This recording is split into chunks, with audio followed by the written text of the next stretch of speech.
قابل جہاں کے عاقل دوستو، السلام علیکم۔ ناظرین محترم، ہمارا آج کا موضوع ہے مچھر کا خون۔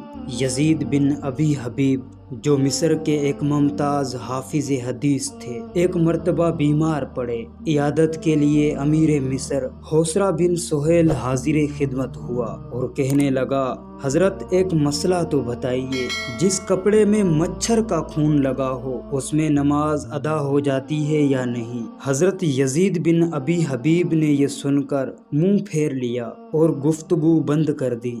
ان کی ناگواری خاطر کو محسوس کر کے حوصرہ اٹھ گیا۔ اس کو اٹھتے دیکھ کر یزید نے فرمایا، روزانہ خلق خدا کا خون کرتے ہو اور مجھ سے مچھر کے خون کے متعلق مسئلہ پوچھتے ہو۔ دوستو، معلوم ہوا کہ اللہ والے حق بات جابر بادشاہ کے سامنے بھی کہہ دیتے ہیں۔ دوستو، اگر چینل پر نئے ہیں تو چینل کو سبسکرائب کرتے ہوئے گھنٹی کے بٹن کو لازمی دبائیں تاکہ ہماری آنے والی ہر ویڈیو آپ تک وقت پر پہنچ سکے۔ فرقان علی کو دیں اجازت۔ اللہ نگہبان۔